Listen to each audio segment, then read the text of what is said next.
Smog lay heavy in the air like a weighted cloak on her shoulders, setting a thin film of soot and ash in the dark alleyway. Gray brick walls let off droplets of water splatter onto the cobblestone street from the misty mid-afternoon rains. Captain Madeline Oldbarrow clutched a sleek, vertical, double-barrel Beaumont cane revolver and flicked the cylinder open to reveal 9 black holes. She hastily fed 9 slender brass .22 caliber bullets into the cylinder, keeping her eyes bolted into the shadows of the alley. Then she proceeded slowly, making sure her black boots did not make excessive noise in the wake of her footfalls, taking comfort in the weight of the saber at her hip. The small black stone that did not roll bounced on her chest from a steel-linked necklace as she walked. She scanned the alley ahead, her ornately armored greaves clicking faintly in her movements.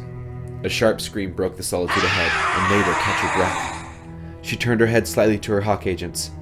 Their hawk insignia stared back at her with open beaks. The silver emblem of the Order of the Hawk that was stitched onto their overcoats were a stark contrast to their overall black colors.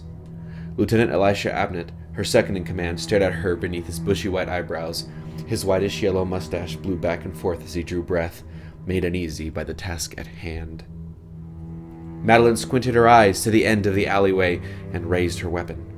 She scanned the wall of what once was a matchstick factory, and then to the other, which must have belonged to an orphanage at some point. Children's soiled clothes still hung from the windows from clotheslines attached to both sides above them, abandoned and fluttering lazily in the wind. Just then, a hollow sob carried itself to the approaching hawks. A shadow sat beside 2 garbage cans huddled into a torn, brown burlap blanket.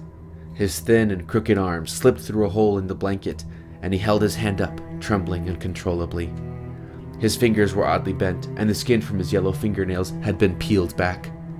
Madeline leveled her revolver at the man and resumed her approach with caution, 1 step at a time. Haven't you done enough? I beg you! I only wanted a place to sleep!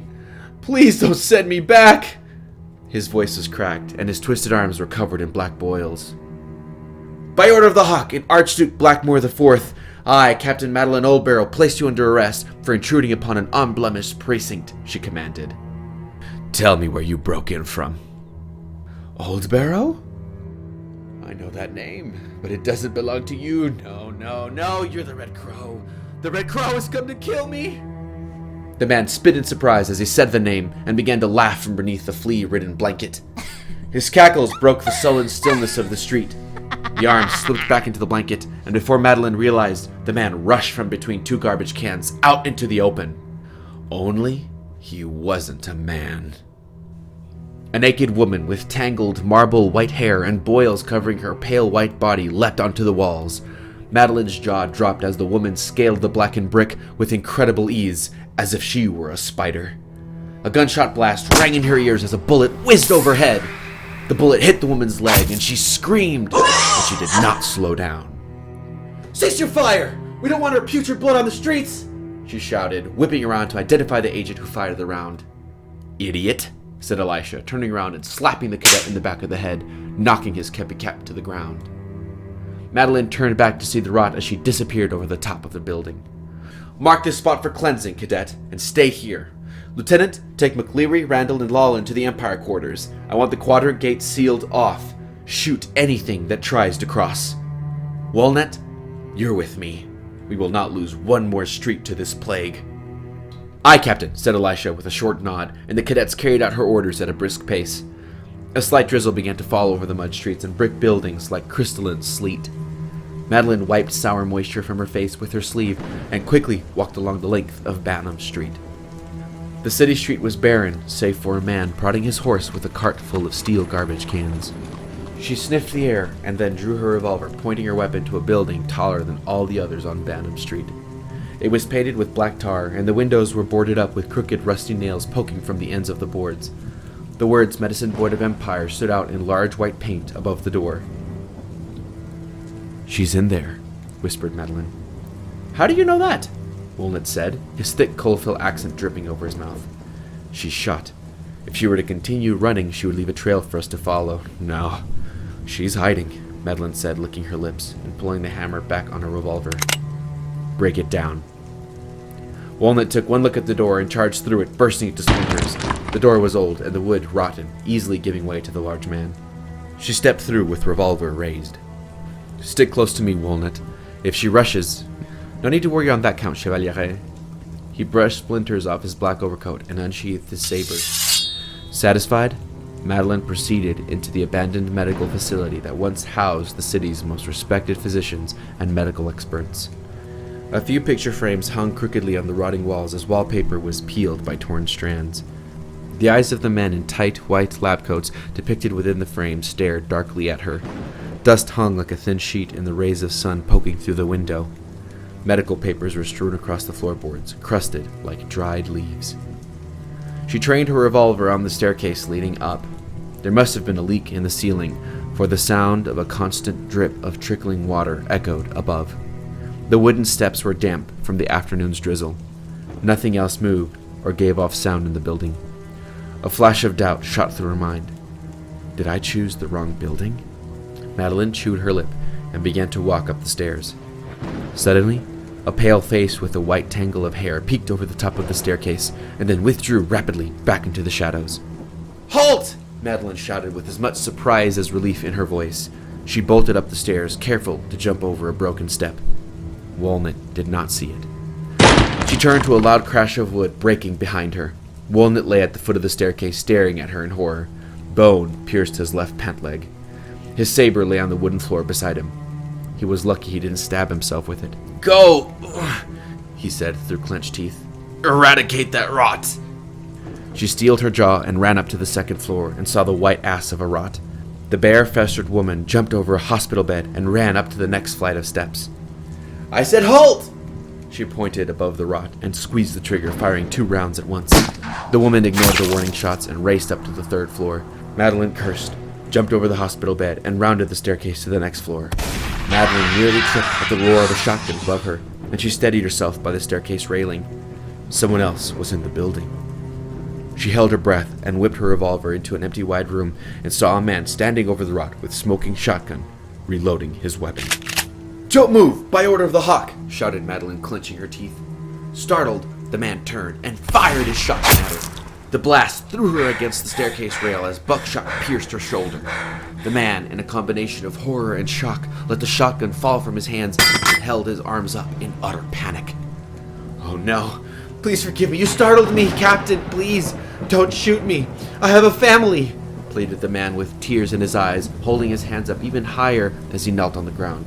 He wore a white, sweat-soaked shirt with torn pants and brown overalls. His black, unkempt mustache thinly bristled over his mouth, but it was the only bit of hair found on the man's head. Madeline pushed herself from the staircase railing with the revolver pointed at the man as she glanced at her wound. Fortunately, the shotgun blast was ill-aimed, and the majority of the buckshot grazed her shoulder. Her upper arm throbbed, but the pain hadn't set in just yet. Blood dripped over her black glove, and she squeezed her shoulder. With revolver trained on him, she looked down to the rotted woman on the floor. Her chest had been burst open, exposing lung tissue and a burnt red beating heart with sharp ribs poking through them. The shotgun blast nearly blew the plague-ridden woman in half. Her mouth was gaping wide and her eyes were trained on the ceiling. What caught Madeline's eye was not the blood, nor the gore, but a small, upside-down triangle that was tattooed on the woman's neck. The very tip of the triangle was missing, however, and instead, a line cut through the middle of it and out the triangle's opening. "By the stone, I thought that madwoman was going to attack my family," he whispered. "I did not mean to fire against you, Captain. Please, forgive me." "Get away from her. She's not just a madwoman, she's a rot," said Madeline through clenched teeth, holding her bloodied shoulder. The man stood up and took several steps back. Blood had splattered onto his shoes. His blood would have to be tested for contamination in the name of safety. A small whimper in the corner of the room made her eyes shift rapidly. A petite woman sat there with a child in her lap, a little boy. His brown eyes were wide and full of fear. He stared up at her, his lips blue and quivering. "What are you doing here?" asked Madeline, wincing at the pain in her shoulder. "This suburb is standing beside the quarantine district of Archmouth, and as such is advised to remain abandoned," she panted, holding her shoulder and eyeing the child in the corner. "What are you and your family doing so close to it?" It's unsafe.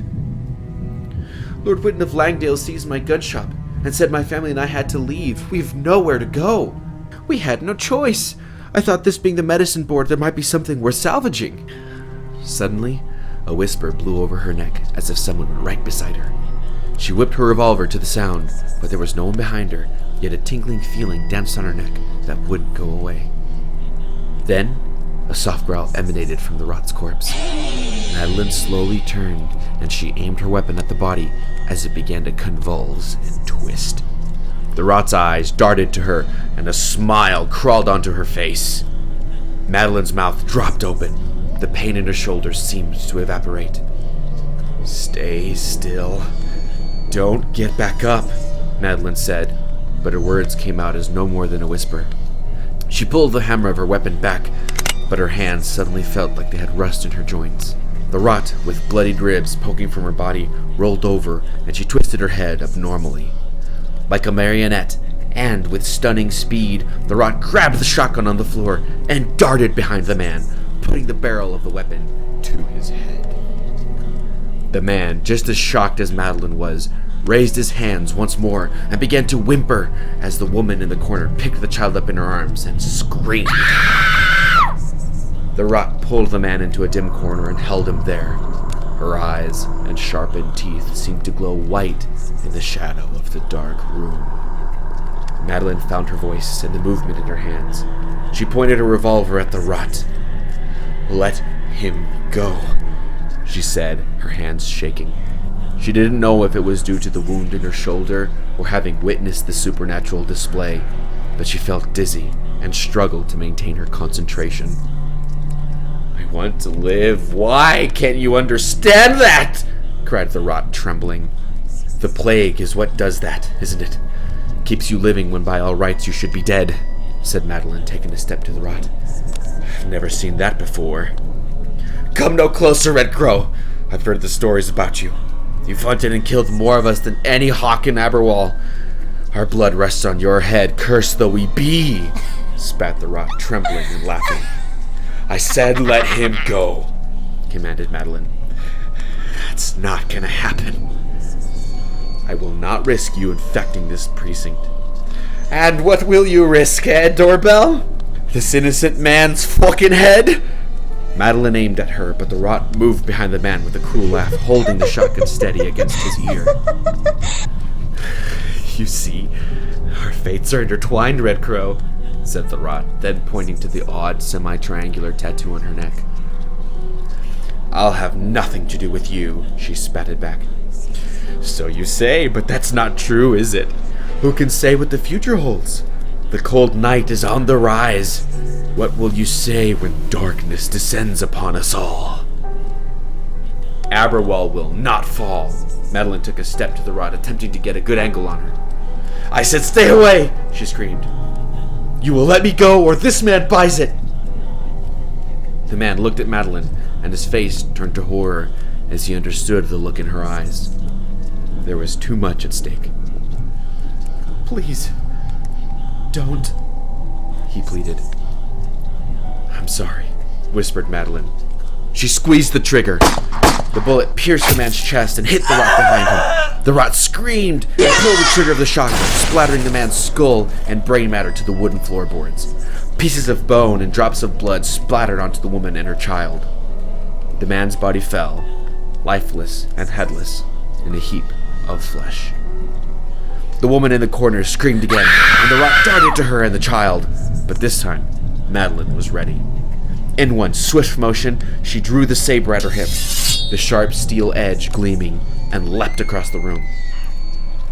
The rot turned too late as Madeline swung her saber in 3 elaborate and precise whistling strokes, piercing her flesh and slicing through bone as if it were made of paper. The rot tumbled over and fell in pieces before reaching the woman and her child. Madeline then struck the rot's spinal cord with the tip of her saber and severed her neck. Her head rolled on the floor and stopped with her white eyes staring up at Madeline.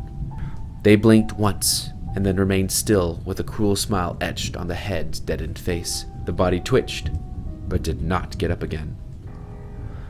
The woman screamed again and ran to her dead husband's body. The little boy remained sitting in the corner, staring at the rot, without any emotion or concern. Madeline took a deep breath of relief and led her bloodied saber to her side. In that moment, Lieutenant Elisha and the rest of her men bounded up the steps. "Order of the Hawk!" shouted Elisha. "Stand down!" "I'm here," Madeline said. A look of shock covered his face as he saw the man's body and the dead rot sprawled on the floor. "Holy shite," said Elisha. Then, looking at her shoulder, "Did the rot?" "It's only buckshot," said Madeline. "The rot never touched me." "Lieutenant, call up the Esculapian. This rot needs to be contained before it spreads the plague in Westforth Precinct. And Walnut needs to be seen as well." "Right away, sir." "You killed him!" the woman shouted at Madeline. "You horrid bitch! You killed him!" The woman sobbed and cradled the man's chest, but she didn't know how to hold his headless body. Blood covered her once blue dress. Tears fell from the woman's cheek, and a fire burned in her eyes. "You killed my poor Arthur!" "The same name as my husband." Madeline frowned and walked to the boy, who was still staring at the dead rot's cut body. "You are safe now, little one. I want it known that Captain Madeline Joanna Oldbarrow has given you permission for asylum in the Hospitaller Quarter. You go there and tell him I gave you passage. Be sure to go to a letting before entering the quarter." "You can go plow yourself, Red Crow!" spat the woman, letting go of her husband's headless body. She stormed at Madeline with fist raised, but Elisha stepped in between them, holding the crazed widow back. "I don't want your filthy handouts! Look what you've done! The plague didn't take my husband! You did!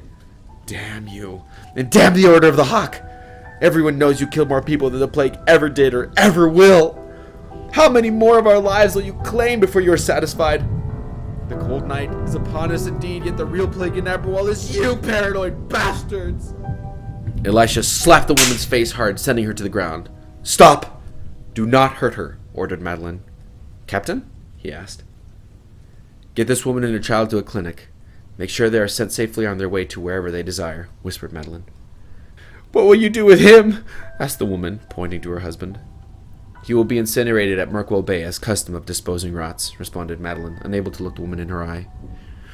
"You whore," said the woman. She tried to say more, but Madeline couldn't tell between her sobs and unintelligible mumbling.